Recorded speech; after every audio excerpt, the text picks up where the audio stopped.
Hey you, are you a slow traveler or a digital nomad looking for places to go in South America in 2024? Well then, you have come to the right place. My name is Caleb and welcome back to TILP.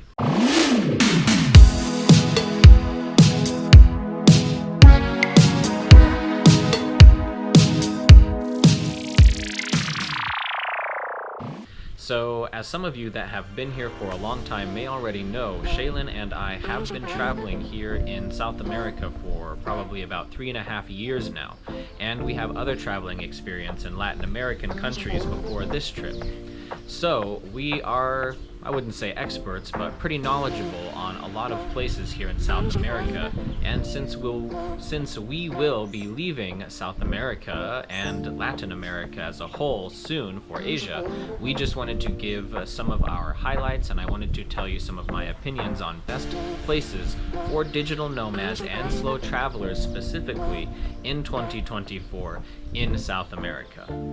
So, let's get started. There's a few criteria that I'm going to check for each country specifically geared towards slow travelers and digital nomads, and these are going to be internet and infrastructure / connectivity, affordability, ease of travel, and beautiful culture and landscape.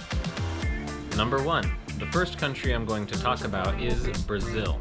This is the largest country on the South American continent and the only country that doesn't speak Spanish. So, better brush up on your Portuguese before coming to Brazil. Do not expect people to speak English or Spanish, though in a lot of the city areas or some of the more popular areas for tourists, you will definitely find some English and Spanish speakers.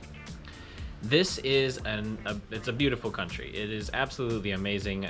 We were here for 3 months the first time around, and we were in a few cities in the southern part of Brazil. And right now we are on Ilhabela. This is about 4 hours away from Sao Paulo by bus. And both of our experiences, up to now at least, have been pretty amazing. For connectivity, this is the only thing that is holding this country back a little bit in our opinion so far. A lot of the major places, especially in the south, have a pretty good infrastructure and pretty good connectivity with decent internet speeds, closer to maybe 50, 60, 70 upload or download speed. But in some of the more rural areas, like where we are now in the lesser known island Ilhabela, there has been a few internet and connectivity issues during our stay here, so just be aware if it's a well-known and well-developed area. If not, then you can definitely expect some of the areas in Brazil to have spotty connectivity. So a 6 out of 10 connectivity score for Brazil. Not the best, but definitely not the worst. It highly depends on the area where you are. As far as affordability, I would say that Brazil is relatively affordable, definitely cheaper than the majority of places in the North Americas or in Europe. It may not be the cheapest country in South America as of filming this video, but overall I think the majority of people are going to find Brazil pretty affordable. You can find a 1-bedroom accommodation apartment in a lot of the country for maybe $600 or less. For a few $100s more, you could probably get a 2-bedroom in the majority of the country. A meal out at a restaurant could cost you $10 to $15 USD for something pretty fancy. A good bottle of wine could be $10 to $15. Generally, the majority of people are going to find this country totally fine within their range of budget. Just remember that some of the most popular areas like Ipanema Beach in Rio might have some elevated rental or food prices.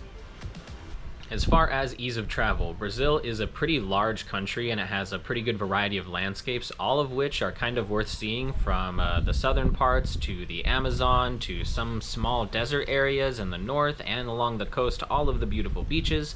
But since it is so huge, you usually have to fly around. Domestic flights are generally not so expensive. You could fly from Sao Paulo to Natal for maybe, I don't know, 50 bucks, not counting your luggage. That might cost a little bit more if you have something to check. But you can't exactly just take a cheap bus everywhere in the country. You will be on the bus for 2 days, if not longer. But there are some pretty cool ways you can travel, specifically in Brazil. Like you can take a ferry that goes along the Amazon, and this takes a few days. You'll have to do some research on that, but it's not exactly a hotel sort of thing. It's more of a rustic travel engagement. So Brazil scores a 7 out of 10 for ease of travel. You usually have to fly to the various cities, but the flights are not that expensive. Alright, Brazil for the last category of regarding culture and diversity. I think that this is where Brazil really shines, honestly. The people and the landscapes in Brazil are top-notch. Everybody that we have met in Brazil has been pretty nice. There's obviously good and bad people everywhere, but everyone that we have generally had dealings with has been a warm, welcoming, and pretty engaging person. Brazil has some absolutely spectacular coastline and some pretty spectacular inland areas as well. It is a huge country that boasts a lot of history, pre-colonial or afterwards, and there is tons and tons to see. There is tons to do if you want to go hiking, if you want to go scuba diving, if you want to go whatever you want to do. Brazil has it. There is giant cities, there's clubs, there's parties, there was relaxed areas where you can see nothing but monkeys and coconut trees. So I think that Brazil scores a 9, maybe a 10 out of 10 for culture and diversity, being one of the most amazing places in South America to visit for this reason. The next country I want to mention on this list is Brazil's neighbor, Argentina.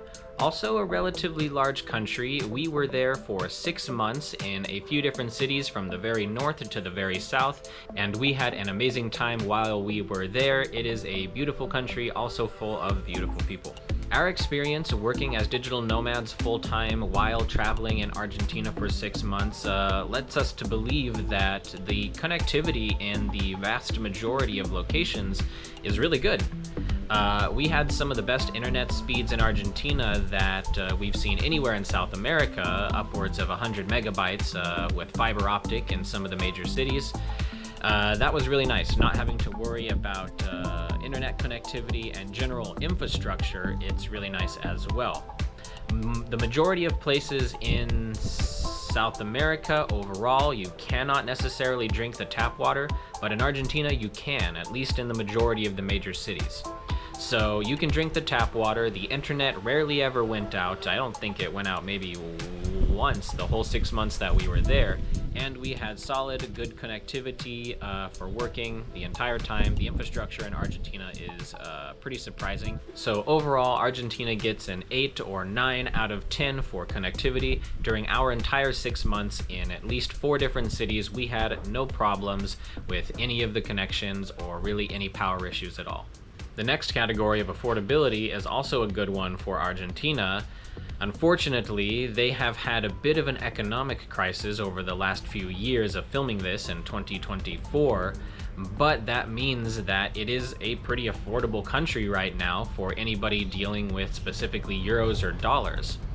Feel free to be mindful of avoiding big businesses, go to local places, and feel free to leave big tips for any service that you take advantage of while you're in the country. But if you are a European or a North American specifically, you should have a pretty good time with affordability in Argentina. Most of the services, food, eating out at restaurants is all going to be quite cheap right now. I would say maybe 10 to 20% cheaper than Brazil, its neighbor, sometimes. This is also including accommodation.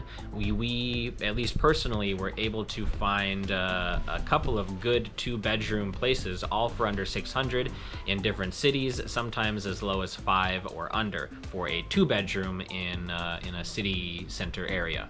So Argentina gets a 9 out of 10 for affordability. It is probably the cheapest country in South America right now, if not the most affordable country in South America right now as of filming this. Ease of travel for Argentina. Argentina is, along with Chile, right at the bottom of the South American continent.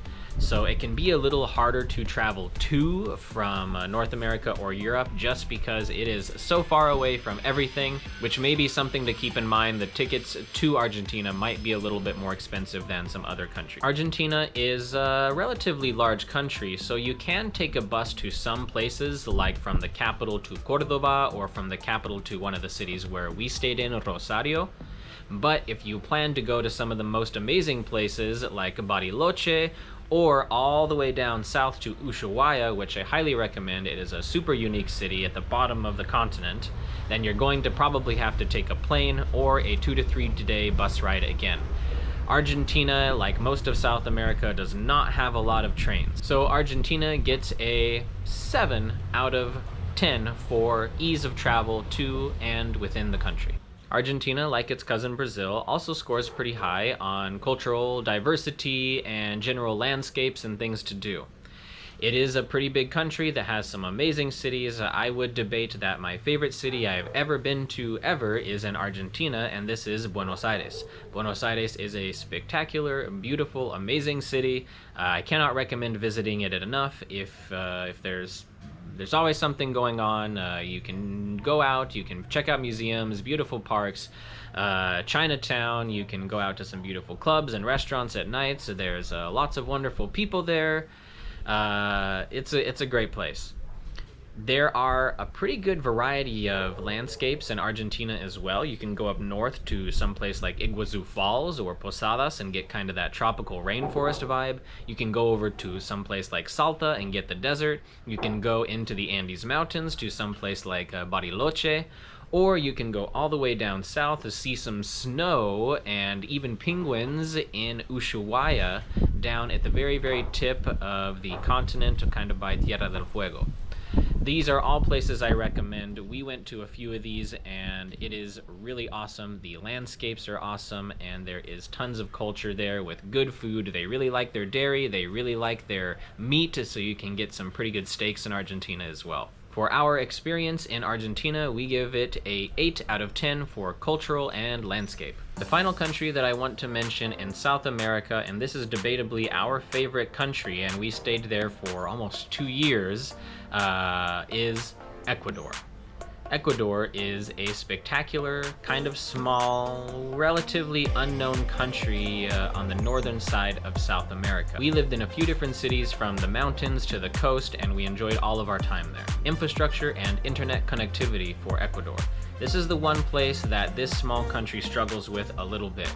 Some of the more rural and small town areas that we went, kind of to be expected, had less reliable infrastructure, electricity, and internet, with some places that we stayed had regular outings, maybe even once a week or a few times a month at least. Ecuador gets a 7 out of 10 for connectivity. Affordability regarding Ecuador. This is another place that is relatively affordable, even regarding the other countries in South America. I would put it kind of in between Argentina and Brazil as far as affordability, somewhere in the same range.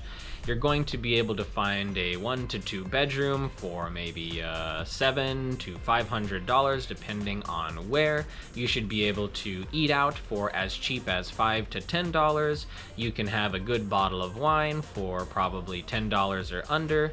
And the majority of things are going to be pretty affordable, even activities like tours or some sort of overlanding experience. It should be totally within your range and something anyone should be able to afford, especially if you are from Europe or North America. Ecuador gets an 8 out of 10 for affordability. All right, ease of travel for Ecuador. This one is actually kind of difficult because it's a pretty small country, and you can fly around, but you can also bus around. The only problem is that it is a very mountainous country pretty much as soon as you leave the beach. So some places, even though they are a straight line only a few hours away, take 5 or 6 hours to get there because I don't think there is a straight road in the entire country. Flights can be super cheap, like $30, $40 to go to another place, and would only take maybe an hour or two to fly from one of the major cities to another major city because of how small the country is overall. So getting around is relatively easy. You do have some options with buses or planes, but they both have their advantages and disadvantages. Ecuador gets an 8 out of 10 for ease of travel to and within the country.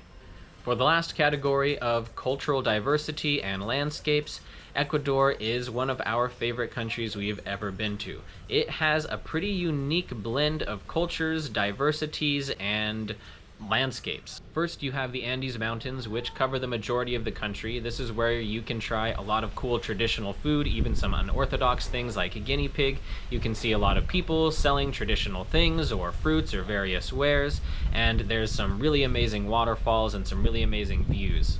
You have the coast that is full of surfers, some pretty good waves, and some really pristine and untouched beaches. There's even a portion of Ecuador beyond the mountains that dips into the Amazon basin, so if you're trying to get sort of that Amazon vibe, Ecuador can offer that for you as well. Ecuador gets a solid 8 out of 10 for culture and diversity. It is kind of a hidden gem in South America and a place that we highly recommend. It is super beautiful and full of some really amazing people. Before I leave, one honorable mention is Colombia. We had a pretty good time in Colombia. It is quite affordable. There can be some connection issues in some places, and some places are very touristy. It has some of the most well-known areas in South America, but it is still a good place and worth considering if you're looking at places to stay in South America as a digital nomad. So, what do you guys think? Are these the best countries to stay in as a digital nomad in 2024? Let me know what you think in the comments below, and if you found this helpful at all, feel free to like and subscribe. It really helps us grow to continue making videos like this. Till next time, bye!